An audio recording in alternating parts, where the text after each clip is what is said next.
First topic is this. Judges have been told to consider more lenient sentences for offenders from deprived or difficult backgrounds. And it comes from the Sentencing Council, who are responsible for advising judges and magistrates across the land. And the guidelines on difficult and or deprived backgrounds state that these factors include poverty, low educational attainment, experience of discrimination, and even insecure housing. But are these really valid reasons to get away with crimes? Well, I'm now joined by that man, Christopher Hope, our political editor, in the studio in Westminster. Chris, great to have you back in the studio. Surely the concept of equality before the law is sacrosanct to any functioning democracy. The idea that people might get soft soaping if they come from a disadvantaged background, that runs contrary to what we all understand to be true and proper. Of course, everyone's equal. Hi, Martin. Before the law, everyone is equal, but equally, you can allow for mitigating factors which may have meant that someone went down to a different, a more criminal path in their lives, and that's what they're looking at here. It's called the Sentencing Council. It sets strategy and guidance for judges to allow them to ensure that they're jailing the right people. The guidance that came out on Monday, made clear that some lenient sentences for offenders from deprived or difficult backgrounds should be allowed to understand why are they making those choices in their lives. They're looking at personal backgrounds, poverty, low educational attainment, experience of discrimination, insecure housing. Came in on Monday. The Alex Chalk, who's the Justice Secretary, clearly is not happy about it, but he can't do much about it. For me, it's the judges taking control of a situation where the jails in England and Wales are 98% full.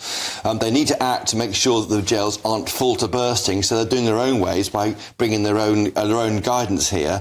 We do have a sentencing bill proposed in last November's King's speech that said that no one will be jailed for less than a year. We're going to grasp the nettle, to quote the government at the time. Well, it's been grasped and nothing's happened, because as things stand, as many as 40-odd Tory MPs, led by Suella Braverman, that's her again, she wants to amend those measures so it's much harder to release people and not jail them for less than a year. The problem is there aren't enough prison spaces, and for me, the judges are getting on with dealing with that crisis. Here's what I think is going to happen. Are you going to tell me? Yeah, I think lawyers will look at this and they'll be licking their lips to prove discrimination, even to concoct it or to give it some topspin. Experience of discrimination, straight away I'll be saying, OK, my client is from a BAME background. That'll tick a box. My client was on free school meals. That'll tick a box. For me, this represents a race to the bottom. It represents a quest for victimhood. It represents, I think, a thug's charter, because what if you live in the same neighbourhood as these people and you also experience the same disadvantages, but you're the one having your house robbed and you're seeing those people getting soft soaped by the judges? And does it mean that law-abiding, hard-working, middle-class taxpayers, they'll get their book thrown at them? This is guidance for judges. It's not for lawyers to try and use to support their case. Lawyers might be aware of the broad ballpark in terms of guidance and support, but it's up to judges to interpret what they see and weigh up the impact on maybe a victim living close to a thug, as you describe, or someone who's been in charge of mugging, whatever it might be, on trial for mugging. Just work out where they are. Is it appropriate to jail that person, put in new orders in to keep them away from them? It's a way, I think, of dealing with a problem of overcrowded jails. And it was also allowing maybe if you're from a black or Asian minority ethnic background, then why can't you say, well, I've been arrested more than I might if I was white, and therefore that may have made I was more angry with the police. It can have a bearing on how you're behaving. You don't agree with me, too? No, I actually think that you're proving my point, but by allowing the kind of osmosis, the taking on board of oppression as a way of mitigating against a sentence. But it has happened, isn't it? I mean, some of this has happened, this discrimination against people. It has forced them down maybe some more violent path they might have taken if they hadn't been. We could just build more jails, but we have to move on. And that topic is Rishi Sunak rattling his sabre, saying if the flights don't take off for Rwanda, which, by the way, you've still got a single pint of beer, which I think remains safe. It's safe. It remains safe. A single pint of beer. If that pint of beer were to touch the Prime Minister's lips, then he'd be calling the boys at the ECHR, threatening to pull out. He doesn't drink, of course, so a pint of lemonade for him, pint of beer for me. It was a bet, wasn't it? We made the bet, I think, in September last year. In my defence, maybe the May election, it would have been safe. I'm not sure what's so safe for the November election. He told Sun newspaper viewers on YouTube last night, the Prime Minister, I do believe that border security and making sure that we can control illegal migration is more important than membership of our foreign court because it's fundamental to our sovereignty as a country. The foreign court is European Court of Human Rights. That's the court with 40 or so judges, some of whom are British, which has ruled to stop people arriving here illegally by boat being taken out of this country and flown to Rwanda. That battle starts again, I expect, after April the 18th, when I expect the Rwanda bill to become a law, and then the judges, the courts, and the lawyers will get stuck into it. Do you think this is kite flying? It's a nice bit of red meat to throw to the red wall. Oh, great, he's talking tough. It will horrify, of course, the Shire Tories. But is it just performative? Do you think there's any actual appetite? Well, if you ask number 10, the ECHR? Ask number 10 what they meant by it, and I did you for GBNews today. Number 10 said that the PM is saying if it came to it, and the ECHR was a block on Rwanda, we would consider leaving. Consider being the opposite word. And consider, there's two conditionals in that sentence. So I think clearly he is saying perhaps what GBNews viewers want to hear, and listeners and Sun readers and Sun viewers, but would he actually go and do that? Not everyone agrees with him. Jonathan Gullis, by the way, the deputy chairman of the party, he said that this means that Britain will quit the ECHR if that's what it takes to stop the small boats. Sunak tells Sun readers. Clearly, those on the right of the party are seeing this as a commitment, but that isn't maybe there if you talk to number 10. And there's that small but important word, if. And consider, quite right. So, clearly, were we to fight the election on ECHR withdrawal as a black and white issue, many Tories wouldn't be campaigning for him. Superb. Great stuff. Great to have you back in the studio, Chopper, and we'll see you, of course, throughout the show. What joining me now is James Treadwell. He's a professor of criminology at Staffordshire University, and we're going to go back to our top story there, and that is the reviewing of the Sentencing Council recommendations. James, what do you make of this? You've probably just heard our conversation here. I believe it creates two tiers before the law. I think it creates the opportunity for phony oppression, for concocting stories to get off jail. What's your take? I think there's some truth in that, Martin, and I think Christopher was right in many ways that what in effect we're having here, and it's odd from the Sentencing Council, which is supposed to largely remain sort of apolitical, that they're in effect giving the government a get out of jail free card here because the government haven't got enough jail places. In effect, this has been a crisis that's been coming for a very, very long time. Our prison population is at a record high. We're running out of prison capacity. And quite simply, even if people deserve to go to jail and merit those sentences, we're having to find ways to release them early, to stop them from being put into prison custody. It's incredibly disingenuous to voters at the same time to continually say that, in effect, you're being tough on crime, because in all sorts of other areas, we're not being tough on crime at all. Let's also think about policing and the direction that policing is taken.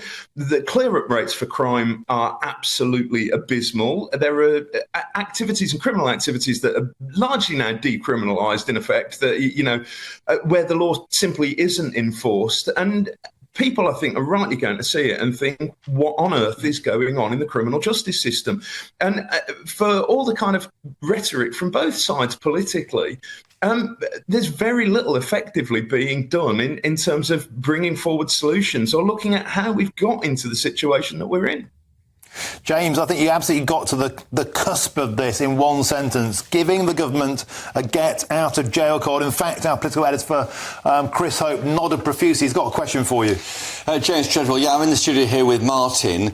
Just to ask you, to what extent do you think judges are going ahead of the politics? We've had this sentencing bill on ready to go since the King's speech in November. It's now stuck in Downing Street, as we understand it, because it's got dozens of Tory MPs trying to make it so you can't release criminals after you can jail them for less than a year. Are judges here going ahead of the politics? They're saying, let's get on with this. We can't jail everyone. Let's find reasons not to jail some criminals. I think that message is perhaps being picked up a little bit in Crown Courts, although there is more restriction in Crown Courts. The interesting thing in some ways is if you look at what the government did, They gave magistrates, in particular, the power to sentence people to an extended period of prison custody, sentences up to 12 months, and gradually they've eroded those powers and taken them back as well. So, and you've got to remember that the majority of those who are processed through our criminal courts aren't processed through our Crown courts. Crown courts with judges tend to take the most serious offenders. There's a huge backlog in the Crown courts as it is. Very often they're dealing with very, very serious offences where when it comes to conviction, there is no debate really about where individuals are going to go. Those who are going to be convicted in the Old Bailey today are by and large likely to go to prison custody. The interesting thing is what's happening in the magistrates' courts, and I think there the guidance from the Sentencing Council is much more likely to be taken on board and used. And in effect, though, those are the courts that deal with the vast majority, the vast tranche of criminal behaviour that we see, criminal damage to people's cars. Just before I came to do this interview, I walked around an affluent area in Birmingham. I saw 3 people riding down the street on motorbikes without motorcycle helmets. It happens so frequently and regularly nowadays because the roads aren't policed. And my final point would be, lots of people will say that there is there's no evidence deterrence works. But in effect, when you have a criminal justice system that isn't operating, that isn't passing any sort of sanction, where people have no fear of apprehension and prosecution, largely because it simply doesn't happen very frequently anymore. Or if it does, it's so delayed into the future, then you see many of these kind of low-level crimes that blight communities, in effect, play out over and over again. And just one final thing to say, which Martin was absolutely right about and doesn't get said enough. The real impact of this is not felt in affluent middle-class communities. It's felt in the poorest and most impoverished communities, largely in urban city centres, where the victims of the offenders look exactly the same as the offenders themselves, but very often don't turn to crime. The communities that are blighted by antisocial behaviour are the poorest communities. They are the ones with the greatest disadvantages at the moment already, the ones that already suffer high levels of deprivation. But of course, not everybody in those communities, many of them lead very legitimate, law-abiding lives, and they want to see something done about the individuals that blight their lives. And what's coming from on high, from the criminal justice system, doesn't seem to be effective. And that's creating political apathy, and people are losing faith. Well, James, whatever coffee you're drinking, I'd love one of them. You've been absolutely bang on, mate. Fantastic stuff. James Treadwell, Professor of Criminology at Staffordshire University. And Chris, I reckon those lads on the motorbikes will probably claim they were oppressed at school and forced once to wear a hat. And that's why they've been trying to get off. That's what I think the kind of chaos will be created by this sort of system. What a cracking start to the show.